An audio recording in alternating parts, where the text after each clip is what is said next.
Hi, I'm Sue. Thanks for joining me for today's Bible reading for February 5th. I'm reading Leviticus 14 and 15, and a little trigger warning here. Today's reading's kind of, well, gross. You might want to skip today's reading, actually. I'm just kidding. Don't skip it. Don't skip it. It all has a purpose. Today's reading's about leprosy and cleansing lepers and leper houses and, well, bodily discharges. But like I said, it's only 2 chapters. We can deal with it, right? Okay, let's get started. Chapter 14, verse 1.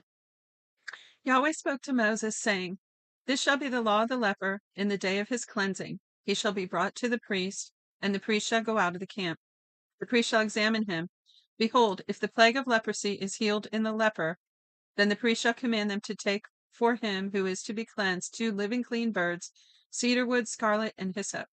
The priest shall command them to kill one of the birds in an earthen vessel over running water. As for the living bird, he shall take it, the cedar wood, the scarlet, and the hyssop, and shall dip them and the living bird in the blood of the bird that was killed over the running water. He shall sprinkle on him who is to be cleansed from the leprosy 7 times, and shall pronounce him clean, and shall let the living bird go into the open field.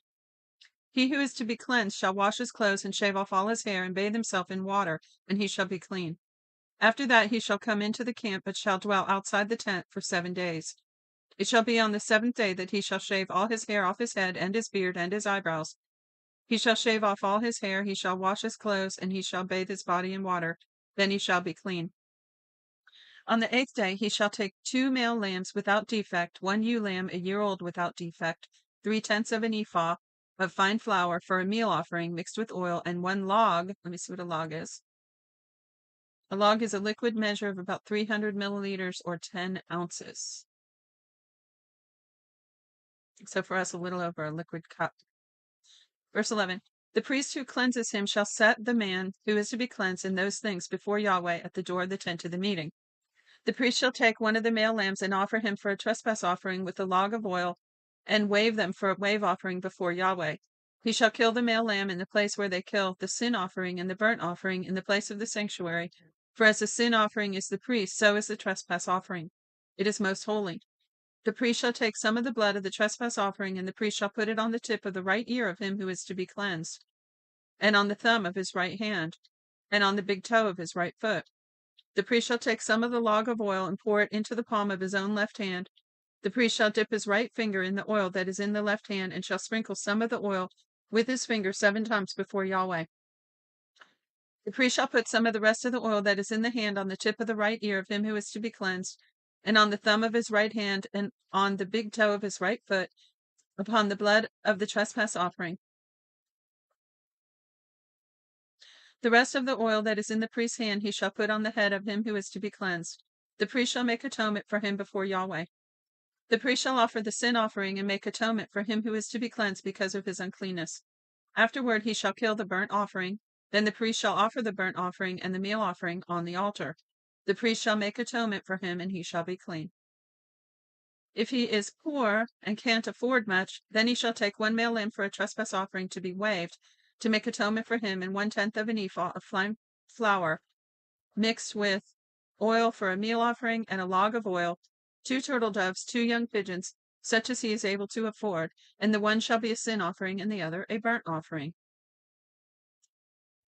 On the 8th day, oh, by the way, I put a link for the Bible Project overview of Leviticus at the beginning of all of the videos for this book. I didn't have them up until today, so I did the first 4 without linking that. So it's there for you if you like, and it's going to show you a little bit more about these offerings and kind of categorize them a little bit and give you some perspective. It's a really good video. Okay, on the 8th, this is verse 23. On the 8th day he shall bring them for his cleansing to the priest to the door of the tent of the meeting before Yahweh. The priest shall take the lamb of the trespass offering and the log of oil, and the priest shall wave them for a wave offering before Yahweh. He shall kill the lamb of the trespass offering. The priest shall take some of the blood of the trespass offering and put it on the tip of the right ear of him who is to be cleansed, and on the thumb of his right hand, and on the big toe of his right foot. The priest shall pour some of the oil in the palm of his own left hand, and the priest shall sprinkle with his right finger some of the oil that is in his left hand 7 times before Yahweh. Then the priest shall put some of the oil that is in his hand on the tip of his right ear of him who is to be cleansed, and on the thumb of his right hand, and on the big toe of his right foot, on the place. Now, I actually heard a message on that one time that the lobe of the ear, the thumb of the right hand, and the right big toe of the right foot. So there's something there. There's a lesson there. There's some practical and spiritual reasons for all this. So it's not just a bunch of, gobbledygook.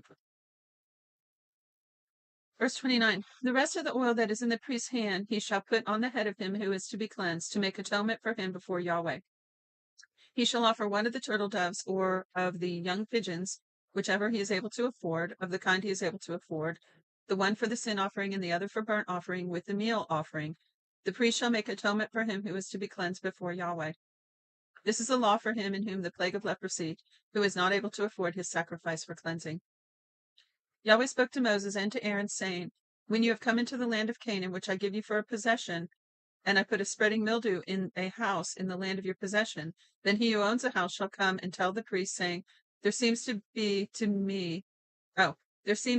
to be some sort of plague in the house. The priest shall command that they empty the house before the priest goes in to examine the plague, that all that is in the house not be made unclean. Afterward, the priest shall go in to inspect the house. He shall examine the plague, and behold, if the plague is in the walls of the house with hollow streaks, greenish and reddish, and it appears to be deeper than the wall, then the priest shall go out of the house to the door of the house and shut up the house 7 days. The priest shall come again on the 7th day and look. If the plague has spread in the walls of the house, then the priest shall command that they take out the stones in which is the plague and cast them into an unclean place outside the city. He shall cause the inside of the house to be scraped all over. They shall pour out the mortar that they scraped off outside the city into an unclean place. They shall take other stones and put them in place of those stones, and he shall take other mortar and shall plaster the house. If the plague comes again and breaks out in the house after he has taken out the stones, and after he has scraped the house, and after it was plastered, then the priest shall come back in and look, and behold, if the plague has spread in the house, it is a destructive mildew in the house, it is unclean. He shall break down the house, its stones and its timber, and all the house's mortar, carry them out of the city into an unclean place. Moreover, he who goes into the house while it is shut up shall be unclean until evening. He who lies down in the house shall wash his clothes, and he who eats in the house shall wash his clothes. If the priest shall come in and examine it, and behold, the plague hasn't spread in the house after the house was plastered, then the priest shall pronounce the house clean, because the plague is healed. To cleanse the house he shall take 2 birds, cedar wood, scarlet, and hyssop. He shall kill one of the birds in an earthen vessel over running water. He shall take the cedar wood, the hyssop, and the scarlet, and the living bird, and dip them in the blood of the slain bird, and in the running water, and sprinkle the house 7 times. He shall cleanse the house with the blood of the bird, and with the running water, and with the living bird, and with the cedar wood, and with the hyssop, and with the scarlet, but he shall let the living bird go out of the city into the open field. So shall he make atonement for the house, and it shall be clean. This is a law for any plague of leprosy, and for an itch, and for the destructive mildew of a garment, and for a house, and for a swelling, and for a scab, and for a bright spot, which we talked about yesterday, to teach when it is unclean and when it is clean. This is the law of leprosy. Chapter 15. Yahweh spoke to Moses and Aaron, saying, speak to the children of Israel and tell them, when any man has a discharge from his body, because of his discharge, he is unclean. This shall be his uncleanness in his discharge, whether his body runs with his discharge, or his body has stopped from his discharge, it is his uncleanness. Every bed on which he has the discharge on which he who has the discharge lies, shall be unclean, and everything he sits on shall be unclean. Whoever touches his bed shall wash his clothes and bathe himself in water and be unclean until evening. He who sits on anything on which the man who has the discharge sat shall wash his clothes and bathe himself in water and be unclean until evening. He who touches the body of him who has the discharge shall wash his clothes and bathe himself in water and be unclean until evening. If he who has the discharge spits on him who is clean, then he shall wash his clothes and bathe himself in water and be unclean until evening. Whatever saddle he who has the discharge rides on shall be unclean. Whoever touches anything that was under him shall be unclean until the evening. He who carries those things shall wash his clothes and bathe himself in water and be unclean until the evening. Whomever he who has the discharge touches, without having rinsed his hands in water, he shall wash his clothes and bathe himself in water and be unclean until the evening. The earthen vessel which he who has the discharge touches shall be broken, and every vessel of wood shall be rinsed in water. When he who has a discharge is cleansed of his discharge, then he shall count to himself 7 days for his cleansing, and wash his clothes, and he shall bathe his flesh in running water, and shall be clean. On the 8th day he shall take 2 turtle doves and 2 pigeons, and come before Yahweh to the door of the tent of meeting. and give them to the priest. The priest shall offer them, the one for the sin offering and the other for the burnt offering. The priest shall make atonement for him before Yahweh for his discharge. If any man has an emission of semen, then he shall bathe all his flesh in water and be unclean until the evening. Every garment and every skin which the semen is on shall be washed with water and be unclean until the evening. If a man lies with a woman and there is an emission of semen, they shall both bathe themselves in water and be unclean until evening. If a woman has a discharge and her discharge in her flesh is blood, she shall be in her impurity 7 days. Whoever touches her shall be unclean until the evening. Everything that she lies on in her impurity shall be unclean. Everything also that she sits on shall be unclean. Whoever touches her bed shall wash his clothes and bathe himself in water and be unclean until the evening. Whoever touches anything that she sits on shall wash his clothes and bathe himself in water and be unclean until evening. If it is on the bed or on anything she sits on, when he touches it, he shall be unclean until the evening. If any man lies with her and her monthly flow is on him, he shall be unclean 7 days, and every bed he lies on shall be unclean. Wow. If a woman has a discharge of her blood many days, not in the time of her period, or if she has a discharge beyond the time of her period, all the days of the discharge of her uncleanness shall be as in the days of her period. She is unclean. So that's like the woman with the issue of blood in the Gospels, right? That's what they do. If they do hysterectomies for that these days, if the blood continues. Anyway, every bed she lies on, all the days of her discharge shall be to her as the bed of her period. Everything she sits on shall be unclean as the uncleanness of her period. Whoever touches these things shall be unclean, and whoever touches these things shall be unclean and shall wash his clothes, bathe himself in water, and be unclean until the evening. And I'm assuming that when it says himself, it's like the standard rules of literature. It means him or her. Just saves time writing himself. It's proper.